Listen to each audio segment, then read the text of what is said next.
आदत पड़ जाती है और हम एक मशीन की तरह आपको खबरें बताते चले जाते हैं। इसके बाद हमें खून विचलित नहीं करता, हमें मृत्यु विचलित नहीं करती, हमें आंसू भी हिला नहीं पाते और फिर कुछ दिन के बाद हम भी पत्थर दिल हो जाते हैं और मृत्यु हमें एक सूचना की तरह लगने लगती है। लेकिन कभी कभी हम खुद खबर बन जाते हैं और जो मौत हमें आंकड़े की तरह लगती है, एक सूचना की तरह लगती है, जिसे हम सूचना के रूप में हमेशा देखते आए हैं, वो अचानक हमारे बीच से किसी को उठाकर ले जाती है। और ऐसा ही बुरा दिन आज का दिन है। आज मृत्यु हमारे सहयोगी रोहित सरदाना को हमारे बीच से उठाकर ले गई और हमने उन्हें सिर्फ 42 वर्ष की उम्र में खो दिया। रोहित सरदाना के साथ जी न्यूज का रिश्ता, हम सब का रिश्ता 13 साल लंबा था, लेकिन ये वो रिश्ता था जब हमने सिर्फ साथ साथ काम किया। काम साथ न करने के बाद जब हम अलग अलग रास्तों पर चले गए, तब भी ये रिश्ता कायम रहा। इस दौरान हमने सुख दुख और सफलताओं को, असफलताओं को एक साथ झेला, एक साथ शेयर किया, एक साथ सेलिब्रेट किया।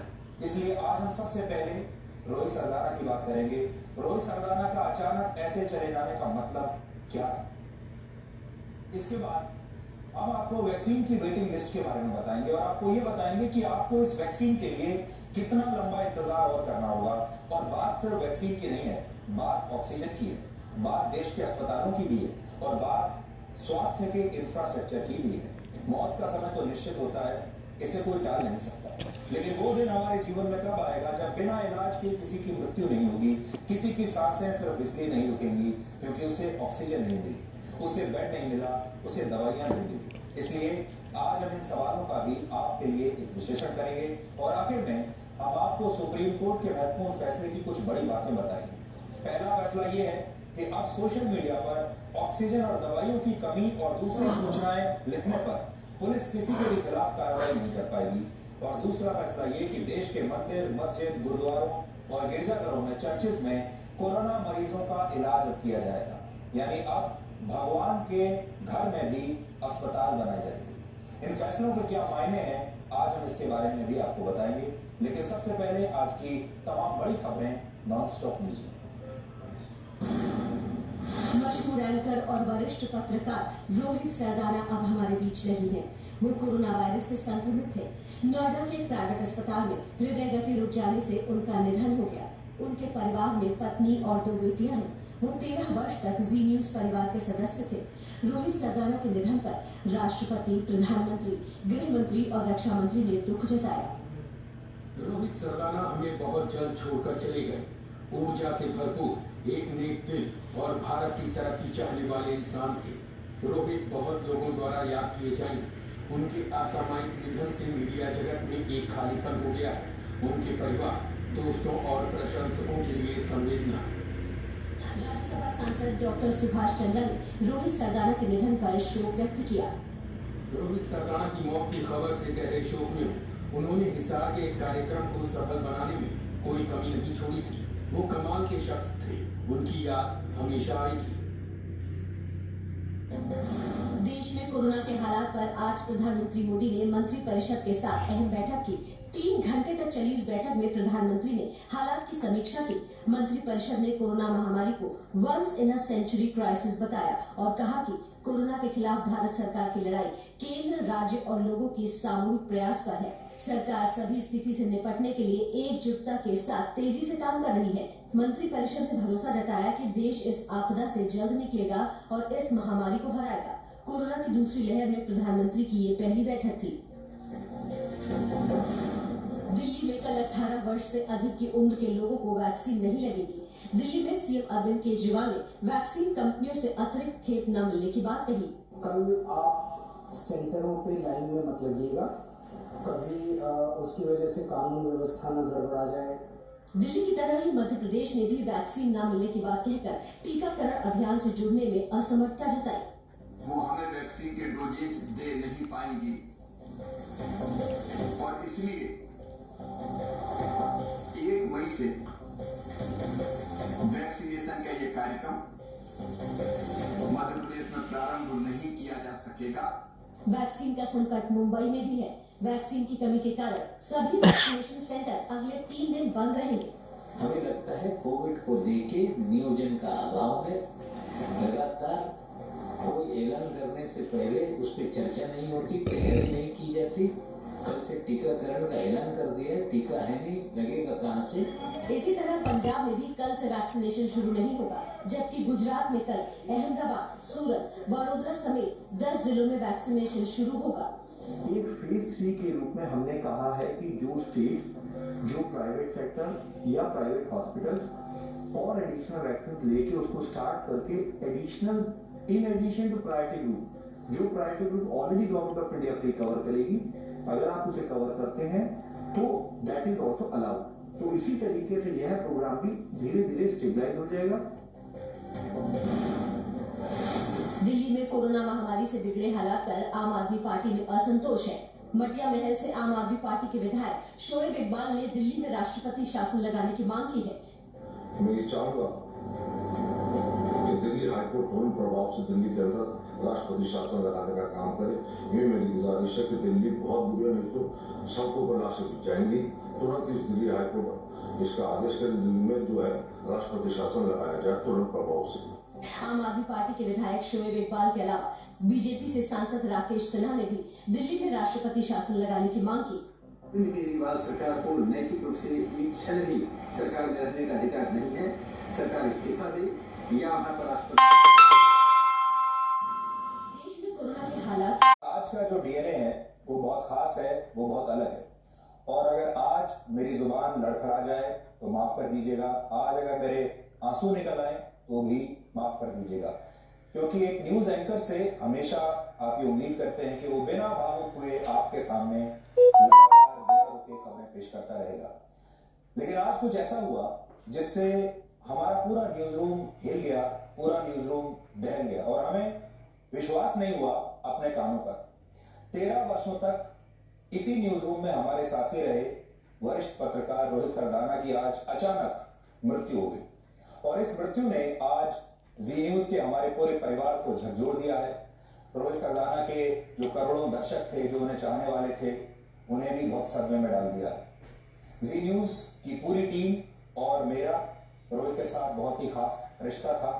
हमने इसी न्यूज रूम में बड़ी बड़ी खबरों पर चर्चा की है, न्यूज स्टूडियो में एक साथ आपके सामने कार्यक्रम पेश किए हैं और एक प्रोफेशनल रिश्ते के साथ साथ उनके साथ मेरा एक निजी रिश्ता भी रहा है। इसलिए आज हमारे लिए ये बहुत ही, ये खबर नहीं है, ये कुछ और ही है। और ये क्या है ये तो मैं भी आपको नहीं बता सकता। ये जो आज मैं टाई पहनकर आया हूं, ये जो टाई है ये रोहित सरदाना मेरे लिए लेकर आया था। एक बार रोहित सरदाना सिंगापुर अपने परिवार के साथ छुट्टियां मनाने के लिए गया था और वहां से वो मेरे लिए टाई लेकर आए और उन्होंने कहा कि अगर आप इस टाई को पहनेंगे अपने शो में तो मुझे बहुत अच्छा लगेगा। और उसके बाद मैंने कई बार इसे पहना भी, लेकिन मैं इस टाई को बहुत ज्यादा नहीं पहनता था। फिर एक दिन उन्होंने मुझसे कहा कि मैं आपके लिए एक टाई लेकर आया और आप उसे पहनते नहीं हैं। और फिर कुछ दिनों के बाद मैं लगातार इस टाई को पहनता भी रहा और जब भी वो इस टाई में मुझे देखते थे तो उन्हें बहुत अच्छा लगता था। इसलिए आज जब इस टाई को मैं देख रहा हूं तो बहुत अजीब लग रहा है। आपको विश्वास नहीं होगा, मैं इतने वर्षों से टेलीविजन पर हर रोज आता हूं आपके सामने और हर रोज ऐसी ही कोई ना कोई टाई पहनकर आता हूं, लेकिन आज भी मुझे टाई बांधनी नहीं आती और मुझे किसी ना किसी की जरूरत होती है जो मेरे टाई का नॉट बांध सके। रोहित और मैं वर्षों तक एक साथ हम काम करते थे और इतने साल तक डीएनए से ठीक पहले मेरी टाई का जो नॉट होता था वो हमेशा रोहित बांधता था। और जिस दिन रोहित की छुट्टी होती थी उस दिन मैं बड़ा परेशान हो जाता था कि आज ये टाई कैसे बंधेगी। बीच में ऐसा भी कई बार हुआ जब रोहित की तबीयत खराब थी और उन्हें अस्पताल में भर्ती होना पड़ा और अस्पताल से वो फोन करते थे और कहते थे कि मेरी तबीयत बिल्कुल ठीक है, आप अपनी पूरे हफ्ते की 4-5 टाई मेरे पास भेज दीजिए और मैं सारी टाइयों के नॉट बांधकर आपको वापस भेज दूंगा। और कई बार ऐसा होता भी था। इसलिए आज इस समय 9 बजे डीएनए में आज मेरे लिए तो बहुत ही अजीब सी स्थिति है जब मैं आज उनको याद कर रहा हूं। और मैं रोहित को आज तू कहकर इसलिए बात कर रहा हूं क्योंकि मुझसे बहुत छोटा था और मेरा जूनियर था और हमेशा हमारे बीच में ऐसा ही प्यार था। इसलिए मेरी ओर से और जी न्यूज में जो रोहित के साथी हैं उन सब की ओर से हम एक निजी तौर पर, एक प्रोफेशनल तौर पर आज रोहित को एक श्रद्धांजलि देना चाहते हैं आप सब भी उसमें शामिल हो सकते हैं। सबसे पहले आज इसी श्रद्धांजलि के साथ हम शुरुआत करते हैं। के देख रहे हैं मैं आपके साथ रोहित सरदाना। तू जो रूठा तो कौन हंसेगा, तू जो छूटा तो कौन रहेगा, तू चुप है तो ये डर लगता है, अपना मुझको अब कौन कहेगा, तू ही वजह तेरे बिना बेवजह बेकार हूँ मैं, तेरा यार हूँ मैं, तेरा यार हूँ मैं।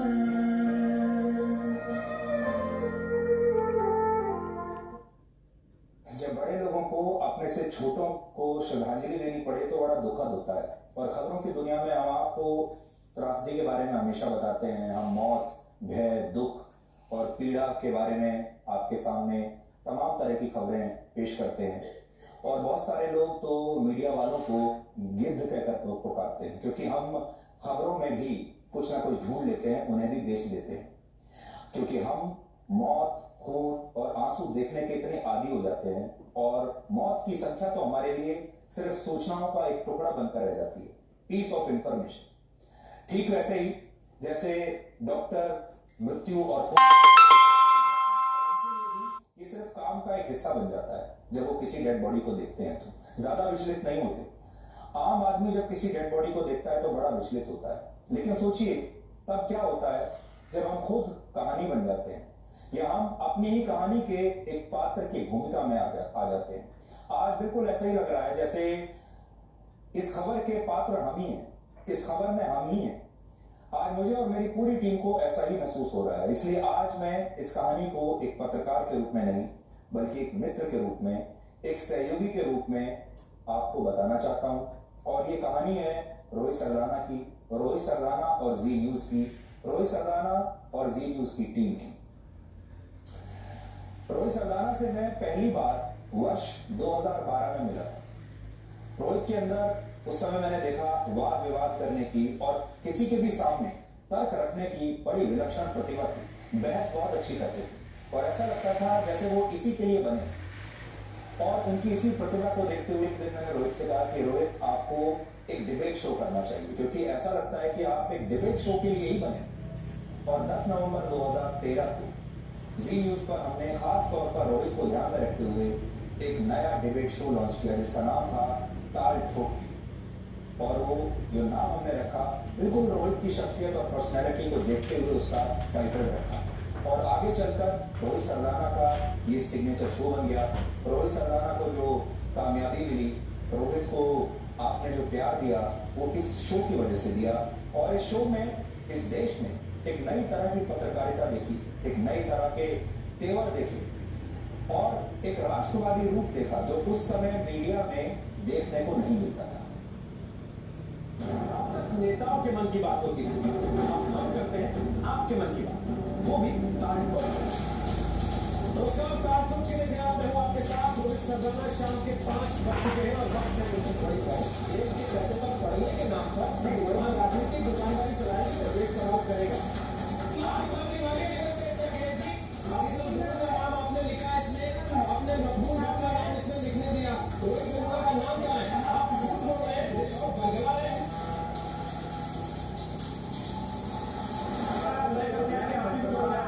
मैं घड़ी शुरू कर देता हूँ, 20 मिनट तक 5 मिनट तक आप बोलते रहिए, फिर अगले 35 मिनट में आपके पास नहीं आऊंगा। सर जेन्युइन क्या दे रहा है इस देश को?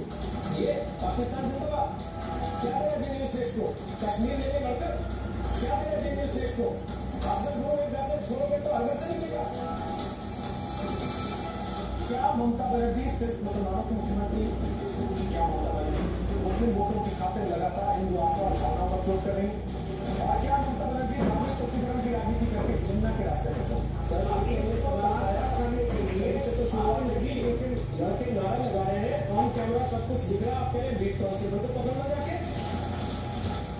ईरान वाली की मानेगा मेरा बेटा इस्लाम के लिए बड़ा काफिर को मारते हुए कहाँ है इसमें कश्मीर की आजादी सर? ये सवाल कौन कर रहा है मुझे? मैं कह रहा हूँ सर, रोहित से ज्यादा काम हो गया।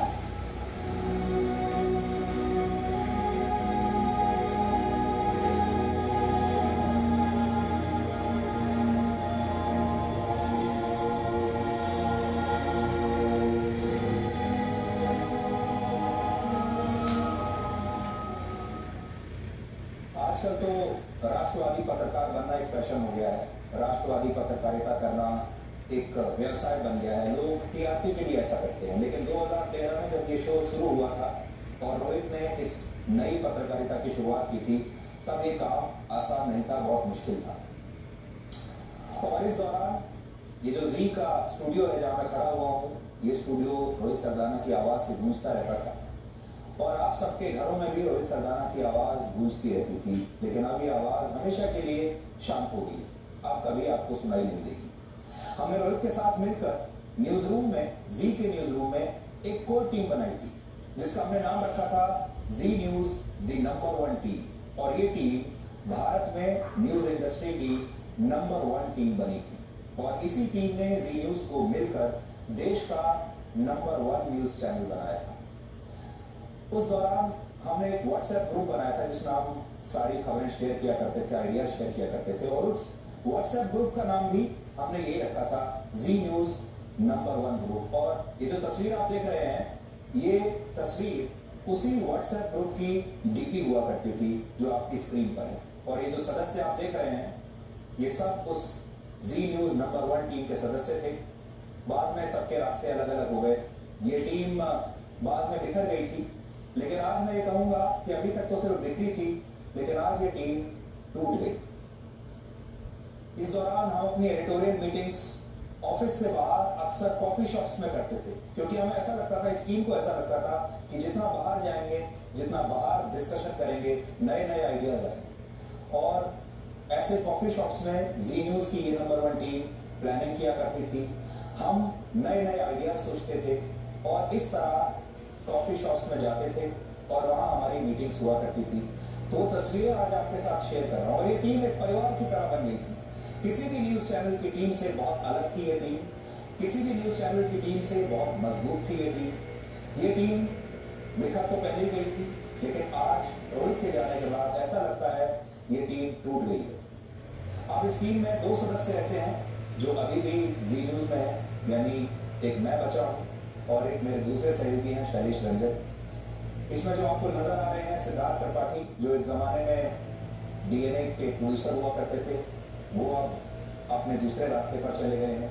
तो रोहित ने भी बाद में ये तय किया कि वो भी आगे बढ़ेंगे और अपना उन्होंने एक नया रास्ता चुना जिसमें हमें उनसे कोई शिकायत नहीं। रोहित ने इस टीम में एक बहुत बड़ा रोल प्ले किया था। उसकी सोच बहुत अलग थी, उसका सामाजिक दायरा बहुत बड़ा था। उसके अंदर एक काबिलियत थी कि वो दोस्त बहुत जल्दी बना लिया करता था। सोशल मीडिया के जरिए लोगों से जुड़ना उसे बहुत पसंद था। और अपने हर प्रोग्राम के बाद, जी न्यूज के हर प्रोग्राम के बाद, वो सोशल मीडिया पर रियल टाइम लोगों का जवाब दिया करता था। उसे देखने का बड़ा शौक था, बहुत चाव रहता था कि उसके कौन से वीडियो को कितने व्यूज मिले हैं, कौन से ट्वीट को कितने लोगों ने पढ़ा है, कितने लोगों ने रीट्वीट किया है और उसके कौन से शो पर दर्शक क्या दिख रहे हैं, फीडबैक क्या आ रहा है। ये उसे रियल टाइम में फीडबैक चाहिए होता था। आज रोहित सरदाना सोशल मीडिया पर ट्रेंड कर रहा है, लेकिन लोग उसके लिए क्या लिख रहे हैं ये देखने के लिए वो आज इस दुनिया में है। और आज भी मुझे याद है कि रोहित और मैं सिर्फ खबरों से नहीं बने थे, बल्कि हमारे बीच निजी रिश्ते थे और हमने कई बार न्यूज स्टूडियोज शेयर किए हैं, एक साथ कार्यक्रम किए। कई बार ऐसे भी मौके आए जब मैं कहीं बाहर होता था और डीएनए नहीं कर पाता था, तो रोहित मेरी जगह इसी डीएनए शो को आपके लिए होस्ट करते थे, यहीं खड़े होकर। नमस्कार, डीएनए में आपका स्वागत है। मैं हूं आपके साथ रोहित सरदाना।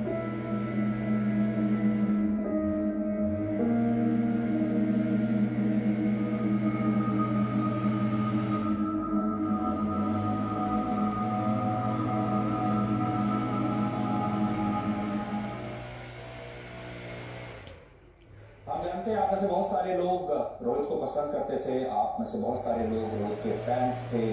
बहुत सारे लोग आज भी रोहित को जी न्यूज के साथ ही एसोसिएट करके देखते हैं, क्योंकि उनका जो तेवर आपको देखने को मिला, जिसे आपने पसंद किया, वो उन्होंने यहीं से शुरू किया था। और आज हमारे लिए भी एक बहुत अजीब सा दिन है। लेकिन आपके मन में ये बात भी होगी कि रोहित को अचानक ऐसा क्या हुआ कि इतनी जल्दी वो हमें छोड़कर चला गया। तो ये पूरी बात आपको बताने के लिए, वैसे तो सोशल मीडिया पर अलग अलग तरह की बातें आ ही रही होंगी आप तक, लेकिन रोहित को हुआ क्या था, ऐसा क्या हुआ कि रोहित को इतनी जल्दी जाना पड़ा। मेरी सहयोगी पूजा मक्कड़ इस समय हमारे साथ है, और पूजा ने बहुत लंबे समय तक रोहित के साथ काम किया है। और मैं पूजा से ये जानना चाहूंगा, पूजा, कि आप हमारे दर्शकों को बताइए कि रोहित को क्या हुआ था, और फिर हम आगे इस बात को आगे बढ़ाएंगे। सुनील जी, आप बताइए, 42 साल, कोई उम्र नहीं होती किसी के जाने की।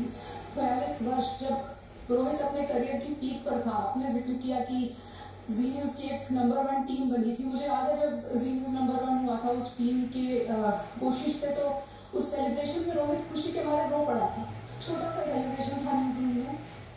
इतना डेडिकेशन अपने काम को लेकर, और जिन लोगों के साथ काम करता है रोहित, उसको लेकर, जो रोहित के साथ सबका रिश्ता होता था, चाहे वो प्रोफेशनल चाहे वो पर्सनल था। आज भी सुबह 11 बजे मुझे किसी का फोन आया कि रोहित वेंटिलेटर पर है, आप पता करें उन्हें क्या हुआ है। जब तक मैं हॉस्पिटल पहुंचती, मैं 12 बजे मेट्रो हॉस्पिटल नोएडा पहुंची, सब खत्म हो चुका था। रोहित को कोरोना हुआ था सुनील जी, और रोहित ने खुद ट्विटर के जरिए सब लोगों को ये बताया था कि मुझे कोरोना है, मैं घर पर हूँ, मैं ठीक हूँ, अपना इलाज करवा रहा हूँ।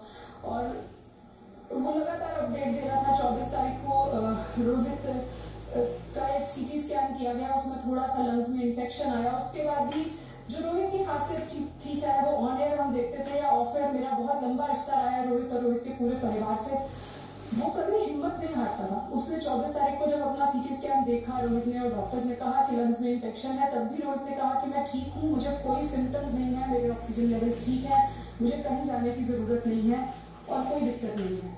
लेकिन जैसा कि होता है, 5 दिन बाद एक और सीटी स्कैन किया गया, जो कल किया गया। कल सुबह जब वो सीटी स्कैन हुआ तो उसमें बहुत खराब कंडीशन थी। जो फेफड़े थे वो पूरी तरह से संक्रमित हो चुके थे, और उस वक्त ये समझ में आ गया था डॉक्टर्स को कि अब घर पर नहीं रहा जा सकता, अब फौरन इलाज की जरूरत है। तो अब रोहित को समझाया गया कि अब हॉस्पिटल चलते हैं और वहां रहकर इलाज कराएंगे। लेकिन रोहित ने कहा कि कुछ नहीं हुआ है मुझे, मेरी ऑक्सीजन ठीक है, मुझे बुखार नहीं है, ये टेस्ट गलत हो सकता है, घर पर इलाज करा लेते हैं। घर पर ऑक्सीजन सिलेंडर मंगवाए गए। लेकिन फिर घर वालों ने जिद की, रोहित की पत्नी प्रमिला ने बहुत जिद की, और वो उनको लेकर गई मेट्रो हॉस्पिटल नोएडा। कल वार्ड में थे रोहित, शाम तक सबसे बात हो रही थी, वीडियो कॉल्स पर रोहित लगातार बात कर रहे थे और नॉर्मल हंसी मजाक कर रहे थे। जितने दोस्त थे सब उनकी खैरियत पूछने के लिए सीधे रोहित को फोन कर रहे थे। 8-9 बजे तक सब ठीक था, लेकिन देर रात अचानक तबीयत बिगड़ी रोहित की, उनको आईसीयू में एडमिट किया गया। 4 बजे के करीब फोन आता है कि वेंटिलेटर की जरूरत पड़ सकती है। सुबह 11 बजे जब मुझे किसी ने बताया कि रोहित को वेंटिलेटर पर शिफ्ट कर दिया गया है, मैंने तुरंत जितेंद्र शर्मा को फोन किया, जो हमारे सहयोगी हैं और रोहित के बहुत अच्छे मित्र हैं। लेकिन जब तक मैंने फोन किया तब तक रोहित तो बोल नहीं सकते थे, और जितेंद्र बोलने की हालत में नहीं थे सुनील जी। एक दिन के अंदर ऐसे हालात बिगड़े, और एक दिन के अंदर हालात ऐसे हाथ से निकलते चले गए कि कुछ समझ नहीं आया। जी पूजा, बिल्कुल आप जो बता रही हैं, जितेंद्र ने आपसे बात करने के बाद मुझे सुबह फोन किया था, और मेरे भी हाथ पैर कांपने लगे थे जब मैंने इस खबर को सुना। और ये बहुत अजीब सी स्थिति है जब हम अपने किसी सहयोगी के बारे में आज ये रिपोर्टिंग कर रहे हैं। लोगों के बारे में तो इतनी खबरें आपको बताते हैं, मृत्यु के बारे में बताते हैं, त्रासदियों के बारे में हम बताते हैं, कोरोना से कितने लोग संक्रमित हो गए, कितने लोग चले गए इस दुनिया को छोड़कर, हर रोज तो आपको बताते हैं, और ऐसा लगता है कि वो आंकड़ा है। हम हमेशा आपसे ये बात कहते हैं, इस दुनिया में 3 तरह के लोग हैं, जिन्होंने अपने लोगों को खो दिया, उनके लिए महामारी है, जिनके लोग ठीक होकर वापस आ गए अस्पताल से, उनके लिए बीमारी है, और जिन्होंने अभी तक इसे करीब से नहीं देखा, उनके लिए सिर्फ एक सूचना है, एक इंफॉर्मेशन है। आज हम पहली वाली श्रेणी में आ गए, जिसमें हमने अपने किसी अपने को अपने बीच से जाते हुए देख लिया, और आज हमें इस बात की गंभीरता समझ में आ रही है। पूजा, आज समझ में आ रहा है कि ये जो कोरोना है ये कितना खतरनाक है और ये कैसे किसी के भी बीच में से कैसे मृत्यु आती है और पलक झपकते ही उठा के ले जाती है, जैसे रोहित को उठाकर ले गई। सुधीर जी, जो लोग इस वक्त देख रहे हैं उनसे हाथ जोड़कर विनती है, मास्क लगाएं और बिना जरूरत घर से बाहर ना निकले, क्योंकि इस बार हम देख रहे हैं वक्त नहीं मिल रहा है लोगों को। कल तक रोहित बिल्कुल ठीक थे, फोन पर बात कर रहे थे, शाम को हॉस्पिटल के वार्ड से बैठकर बातें कर रहे थे, कोई दिक्कत नहीं थी। 9 बजे तक किसी को अंदाजा नहीं था कि इतना बुरा हाल हो जाए, लेकिन 8 घंटे भी नहीं लगे उस हॉस्पिटल में जहां सारा सिस्टम मौजूद था, डॉक्टर्स मौजूद थे। आज बहुत सारे लोग परेशान हैं कि वो हॉस्पिटल नहीं जा पाते, उनको ऑक्सीजन सिलेंडर नहीं मिलता। लेकिन अब हम देख रहे हैं कि कोरोना बहुत ज्यादा वक्त आपको देगा नहीं, इसलिए बिना जरूरत आप बाहर ना निकले, मास्क लगा कर रखें और जितना हो सके अपने अपनों के साथ रहे, क्योंकि जिस तरह की खबरें आ रही है, अब ये खबर नहीं है सुधीर जी, अभी हम सबका पर्सनल लॉस है। और अब समझ में आ रहा है कि खबर, और जब ऐसा कुछ आपके घर में, आपके परिवार में, आपके दोस्तों के साथ हो जाता है, तो आपको समझ में आता है कि खबर बताने में और उनसे महसूस करने में बहुत फर्क है। पूजा, आप अपने आप को संभालिए और मैं इससे ज्यादा और क्या कह सकता हूँ। हम सबकी लगभग एक जैसी स्थिति है, लेकिन शुक्रिया आपने अभी इतनी हिम्मत दिखाई, आप हमारे बीच में आई और आपने रोहित के बारे में हमारे दर्शकों को बताया, आपका शुक्रिया। हम आपको बता रहे थे कि अक्सर मीडिया में बड़ी राइवलरी होती है। मीडिया में एक चैनल दूसरे चैनल के बारे में बात नहीं करते, एक चैनल दूसरे चैनल के लोगों के बारे में बात नहीं करता, क्योंकि प्रतियोगिता इतनी कड़ी होती है। रोहित अब हमारे चैनल में नहीं थे, लेकिन लंबे समय तक हमारे साथ रहे और आज हमें भी उतना ही दुख है जितना किसी और को होगा। जी न्यूज के साथ उनका बहुत ही एक विशेष रिश्ता था। जी न्यूज में जो न्यूज रूम के जो लोग हैं वो तो आज बहुत ही आहत हैं, आपने देख लिया। जी न्यूज के जो संस्थापक हैं और राज्यसभा सदस्य डॉक्टर सुभाष चंद्रा, उनके साथ भी रोहित का एक बहुत अच्छा रिश्ता रहा और आज डॉक्टर सुभाष चंद्रा ने भी रोहित को श्रद्धांजलि दी है। उन्होंने रोहित को याद करते हुए हरियाणा में हिसार के कार्यक्रम को याद किया है, जहां उन्होंने अपनी मौजूदगी से पूरे कार्यक्रम में जान डाली थी। इस कार्यक्रम को रोहित ने होस्ट किया था और डॉक्टर सुभाष चंद्रा ने लिखा है कि रोहित, मैं तुम्हें बहुत याद करूंगा, मैं तुम्हें बहुत मिस करूंगा। मुझे ये भी याद है जब डॉक्टर सुभाष चंद्रा राज्यसभा के सदस्य बने थे, एक बहुत बड़ा विशाल कार्यक्रम आयोजित किया गया था हिसार में, जो कि उनका होम टाउन है और बहुत बड़ा कार्यक्रम था, उसमें बहुत सारे लोगों को आना था। और डॉक्टर सुभाष चंद्रा ने मुझसे कहा था कि इस प्रोग्राम को कौन होस्ट कर सकता है, और मैंने तब रोहित सरदाना का नाम सजेस्ट किया और उन्होंने मुझसे पूछा कि हाँ रोहित अच्छी चॉइस है, लेकिन क्या रोहित इस तरह के प्रोग्राम्स को कर लेगा? और हमने कहा कि पूरा यकीन है, he is the best I have, ऐसा मैंने तब उन्हें कहा था। और रोहित ने निराश नहीं किया और रोहित ने जहां भी जितने भी कार्यक्रम किए, चाहे वो न्यूज के कार्यक्रम हो, स्टूडियो के कार्यक्रम हो, बाहर के कार्यक्रम हो, करंट अफेयर्स के कार्यक्रम हो, हर जगह वो उनमें जान डालने की कोशिश करते थे। हमारे साथ न्यूज रूम में हमने बहुत अच्छे दिन देखे, बहुत खराब दिन देखे। वो जमाना था जब जी न्यूज बहुत संघर्ष कर रहा था, हमारे ऊपर बहुत सारे लीगल केस हो गए थे और हम लगातार संघर्ष कर रहे थे, सरकारें पीछे पड़ गई थी हमारे। उस समय हम तो आउट ऑफ एक्शन थे, लेकिन पीछे से कोई ऐसा व्यक्ति चाहिए था जो कि लगातार चैनल को संभाल कर रखे और लोगों तक पहुंचता रहे, आवाज बुलंद करता रहे। रोहित वो व्यक्ति था जिसने इस काम को बखूबी निभाया जब हम मुसीबत में थे। और जब हमने जी न्यूज नंबर 1 टीम बनाई, तब रोहित ने उसमें बहुत अच्छा योगदान दिया। और वो तस्वीरें मैं आज आपको एक बार फिर से दिखाना चाहता हूँ। कभी रोहित का जन्मदिन हुआ करता था तो हम साथ मिलकर पूरा न्यूज रूम केक काटता था, कभी हमारे किसी सदस्य का जन्मदिन होता था तो हम एक साथ मिलकर केक काटते थे, खाते थे, सेलिब्रेट करते थे, तालियां बजाते थे एक दूसरे के लिए। अच्छा समय बहुत बिताया, बुरा समय भी बहुत बिताया। इस तरह साथ में कॉफी पी। यहाँ आप देख सकते हैं हमारे पुराने टीम के सदस्य हैं, सिद्धिनाथ आपको दिख रहे हैं, सिद्धार्थ त्रिपाठी आपको दिख रहे हैं और रोहित तो आपको दिख ही रहे हैं बीच में। रोहित सरदाना को टेलीविजन पर करोड़ों लोग देखते थे और सोशल मीडिया पर आप में से बहुत सारे लोग उन्हें फॉलो करते थे। अब ना तो आप उनकी आवाज सुन पाएंगे, ना उनके ट्वीट इसके बाद आपके पास आएंगे। रोहित की एक पत्नी है, उनके माता पिता हैं, रोहित की 2 छोटी बच्चियां हैं। हम बस ये चाहते हैं कि आप जहां भी हैं आप प्रार्थना कीजिए रोहित के लिए, उनकी दिवंगत आत्मा के लिए, और ये प्रार्थना कीजिए कि उनके परिवार के लोग और उनके बच्चों को इतनी शक्ति मिले कि जो नुकसान हुआ है उसे वो सह पाए।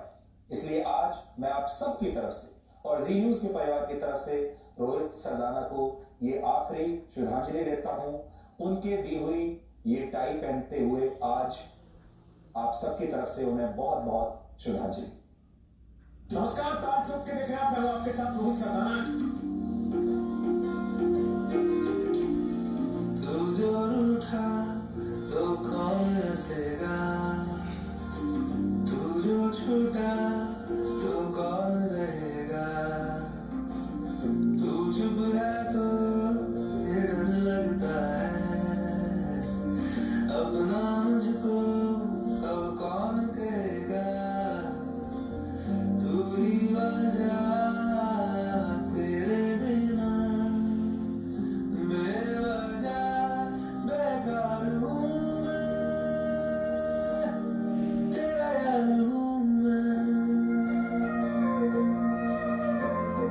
तेरा यार हूँ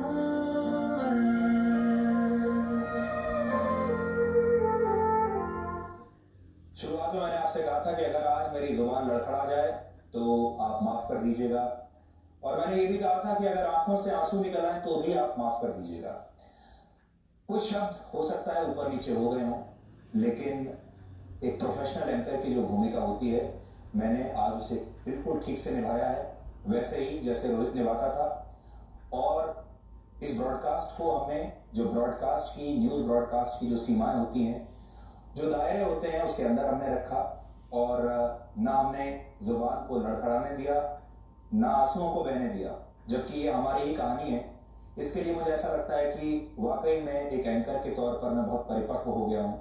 वाकई में सीखने के लिए बहुत कुछ मिला है आज, और आज वाकई में एक परीक्षा थी, एक टेस्ट था कि इतनी देर तक बिना विचलित हुए आपको ये खबर सुनानी थी, और ये एक चुनौती थी, ये एक चैलेंज था। इस चुनौती को मैंने स्वीकार किया, चैलेंज को स्वीकार किया, और मुझे ऐसा लगता है काफी हद तक मैं इसमें कामयाब रहा।